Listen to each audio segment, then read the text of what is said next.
لو أنزلنا هذا القرآن على جبل لرأيته خاشعا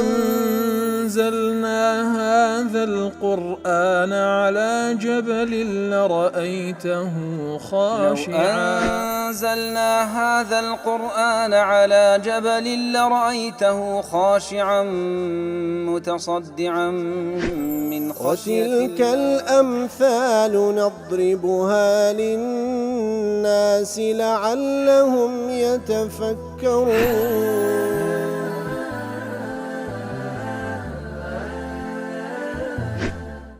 الحمد لله والصلاة والسلام على رسول الله وعلى آله وصحبه ومن والاه.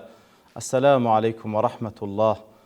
بەڕێزان خۆشحاڵم لەوانەی 815 لەوانەکانی تەفسیری قورئانی پیرۆز بێمەوە خزمەتتان بەمەبەستی ڕەزامەندی رب العالمین و هیوادارم ئێوەی ئازیز سوودی لەوە بگرن. أعوذ بالله من الشيطان الرجيم. بسم الله الرحمن الرحيم. وواعدنا موسى 30 ليلة وأتممناها ب10 فتم ميقات ربه 40 ليلة. وقال موسى لأخيه هارون اخلفني في قومي وأصلح ولا تتبع سبيل المفسدين. بەڵێ خۆشەویستان، لە دوای لەناوچوونی فرعون، لە دوای پەڕینەوەی بەنی ئیسرائیل بە قیادەی موسا عەلەیهی سەڵات وەسەلام لە بەحرەکە و لە ناوچوونی فرعون، ئیتر لە دوای ئەوە خوای گەورە وعدەی بە موسادا کەوا تەوڕاتی لۆ دابەزێنی. ئیتر 30 ڕۆژ وعدەی پێدا، واتە 30 ڕۆژ خۆی ئامادە بکا لە بۆ ئەو لیقائی رب العالمین. دواتر 10 ڕۆژی تریشی زیاتر کرد، یاخود 10 شەوی کاری زیاتر کرد، بووە 40 شەو کەوا خوای گەورە وەکو میقات و موعیدێکی لۆدانا لە بۆی کەوا بستە خزمەت و بستە حضور رب العالمین. لە دوای مناجات ئینجا خوای گەورە تەوڕاتی پێدەبەخشی. ولو حالتش انجا موسى لو فتريكوا بخوي لقل بني إسرائيل نابي لخلال أو 40 شوا. موسى عليه الصلاة والسلام وصيتي هاروني برايدك صلاة والسلام خواهي يقول هردو شامبي بيد فرمي أخلفني في قومي وأتلد وايمن أتو سرپرشتي قومك بك، سرپرشتي بني إسرائيل بك، وأصلح كارثاك بك، ولا تتبع سبيل المفسدين، بدواي ڕێگای کەسانێکی خراپەکار مەکەوە. بەڵێ لە تەفسیری قاسمی دەڵێ دەجێڕنەوە کەوە کاتێک کە بەنی ئیسرائیل لە میسر دەرچوون، چوونە ئەو با بڵێن دەشتاییەی تووڕی سەینا،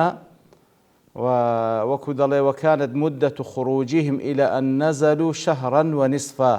واتە لەو کاتێک کە دەرچوون هەتا وەکو گەیشتنە ئەو دەشتاتیەی تووڕی سینا مانگ و نیوێکیان پێچوو. ولما نزلوا تلقاء الجبل، کاتێکەوە لە بن چیایەکە لەوێن دەرێ نیشتە جێبوون و دانیشتن، صعد موسى إليه، موسى چووە سەر چیای توور، وسمع كلامه تعالى وأوامره ووصاياه. اینجا موسى عليه الصلاة والسلام ڕاستەوخۆ گوێی لە کەلامی رب العالمین بوو، فەرمانەکان و ئامۆژگاریەکانی وەرگرت. ثم انحدر موسى إلى قومه، پاشان موسا دابەزێ لای قەومەکەی، وأعلمهم بما أمروا به، پێیانی ڕاگەیان ئەوەی کەوا فەرمانی پێکرا. وصاروا يشاهدون على الجبل ضبابا وصوت رعود وبروقا. ئیتر لەو کاتێکەوە موسا لەسەرەوە بوو لە توور عليه الصلاة والسلام، ئەوان لە خوارێ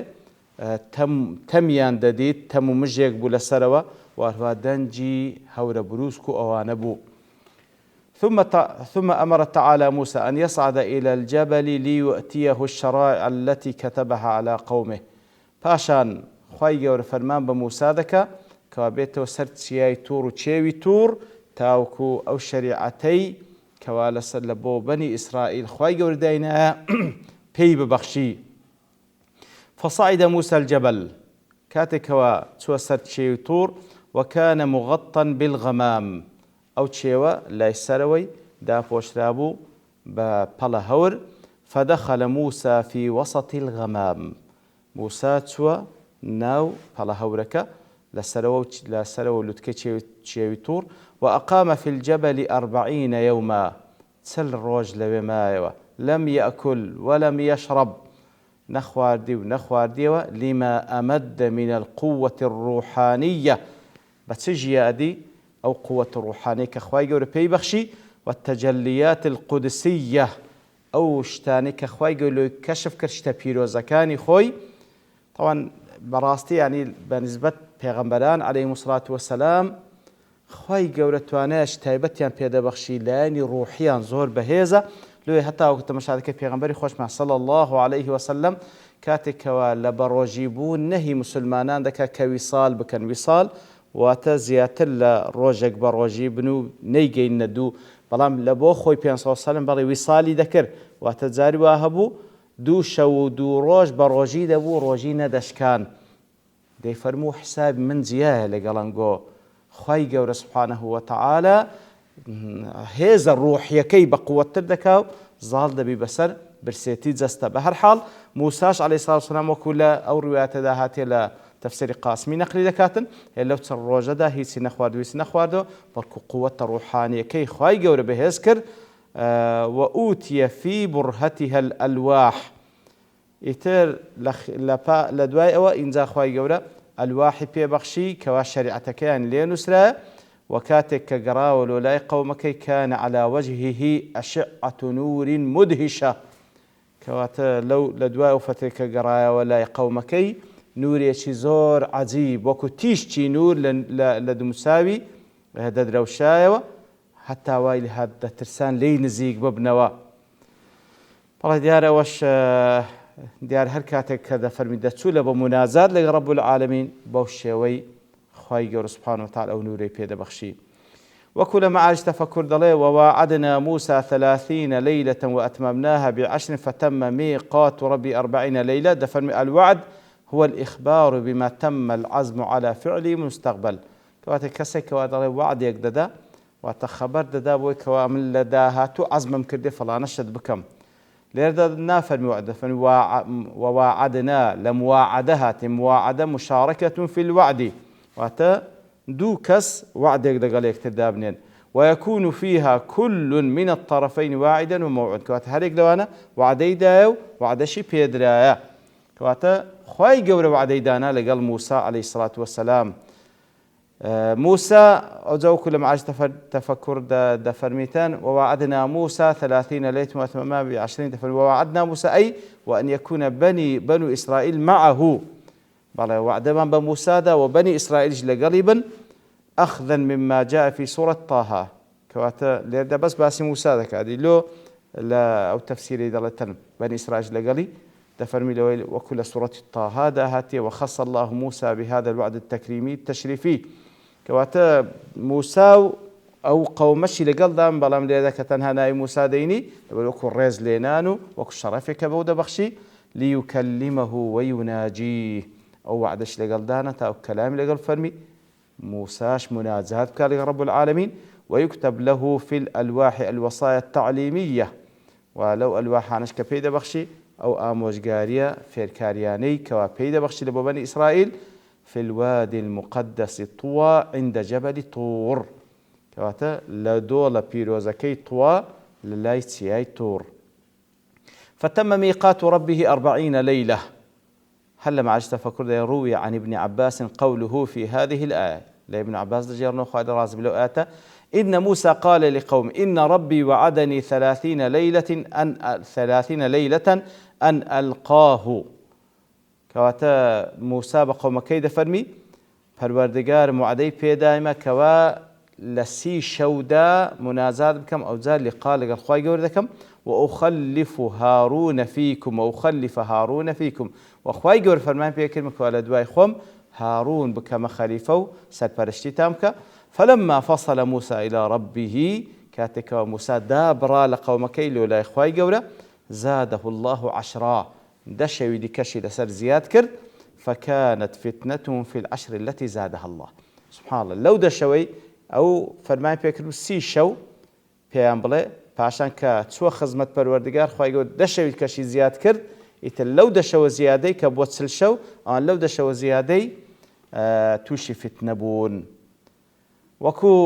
لە بەردەوامی قسەکاندا ئەی فەکانە زیادەة العەشر ليختبر الله جل جلاله بني إسرائيل. كاتكوا موعد كسي شو بده شويت كزيات كرا أو دشوا وكو فتنة وتاخي كرنوك بني إسرائيل. إذا لم يعد موسى إليهم باشوا كوا موسى لسي شو كنجراوة عقب انتهاء الليالي 30 مباشرة ماذا يفعلون وكيف يتصرفون؟ سبكا سناكا أو تاخي كرنوك أوان لدوايو كسي شو كتوا إيش نجرايتوا وهم بقيادة هارون عليه السلام نبي الله ورسوله ووزير موسى من أهله. لكاتك دا راستا يعني أخوي تاقيان دكاتو بود شوي كوازيات بوا ونخوان ببيسر فرشتيارنين أدو هارون لنبيان عليه الصلاة والسلام كأيش بيغمبري خوايا وهو وزير يارمتي دري موسى عليه الصلاة والسلام إيترتوش فتنبون. لفتح القدير لإمام الشوكاني ضلي هذا من جملة ما كرم الله به موسى عليه السلام وشرفه أو يك لو شتاني كوا خواي جور سبحانه وتعالى ريزي لموسانا شرف مندي كربو لقايا والثلاثين أوسي شو سنبو هي ذو القعدة مانجي ذو القعدة والعشر كعشر كي زياد كده هي عشر ذي الحجة كواتب مانجي ذو القعدة بكاملي فعشان دس شوي ذي الحجة شي زياد كر بوتسل شو ضرب الله هذه المدة موعدا لمناجاة موسى ومكالمته كواتا أو تسل شويدانا كوا خوي آماد بكا لبو موسى عليه الصلاة والسلام لبو أو لقائي كواتا دا مشرف دبي بوي كوا راستا وخو لقال خواي قول منازات كو خواي قولش كلام لقال فرمي قيل وكان التكليم في يوم النحر وقلت لها كواتا لا ذو القعدة فعشان ديد الحجاش ليوم النحر تكليمك أنزام درا أو لقاء مباركة أنزام درا. والفائدة في فتم ميقات ربي 40 ليل مع العلم بأن 310 40 لبرتس دفرمي فتم ميقات ربي 40 لخو مع العلم كذا فرمي ووعدنا موسى 30 ليلة وأتممناها ب20 هذا كاتسل عشان لبرتس تأكيد دكات فتم ميقات ربي 40 ليلة لئلا يتوهم أن المراد أتممنا 30 ب10 منها كواتر نخو كسقوات تبقى يعني سيشة وبخوي أو ده شوي أخيري بو ما يواتبست زائد ده لا سيبو ديدي كزياد كلا بوتسل شو. لا تفسير كشاف ضلي روي أن موسى عليه السلام وعد بني إسرائيل وهو بمصر. موسى عليه الصلاة والسلام وعد بني إسرائيل دا كاتك ولا مصر بو إن أهلك الله عدوهم أجر خواي جورا دجمنا كان لنا وبا أتاهم بكتاب من عند الله أو أخوي يقولوا وعدي بإذا كتاب لنا أو لبو عمبيني فيه بيان ما يأتون وما يذر أو كتاب سي تدا أو تدا كواخ سي أنزام بدن سيش أنزام ندن. فلما هلك فرعون كاتك وفرعون لناوتسو سأل موسى ربه الكتاب دا يتل لدوال ناوتسوني فرعون موسى عليه الصلاة والسلام داوي لبروردگار كتابان بيبخشي فأمره بصوم 30 يوما فرماني فكر سي روج بروجيبه وكل بابلين تفسير الشوكاني جوتي كمان ذي القعدبو فلما أتم 30 كاتك وأوسي روجي تواب روجيبو أنكر خلوف فمه فتسوك هستي بخوي كركوا بوني دمي ناخوش بو سواتي كتاوك بوني دمي بروا فقالت له الملائكة ملائكة بيدلين كنا نشم من فمك رائحة المسكي فأفسدته بالسواك إما بوني مسك من لدود ذكرت بلان بو سواكي ككردت بوني مسك كنما فأمره الله تعالى أن يزيد عليها 10 أيام من ذي الحجة لو فرماي فكر زاد دروش كجبروجي ولا ذي الحجة لبر أو شتاء وكأوادله. وقيل أمره الله أن يصوم 30 يوما ويجعل فيها بما يقرب من الله ثم أنزل الله عليه في العشر التوراة وكلمه فيها. قلت راشا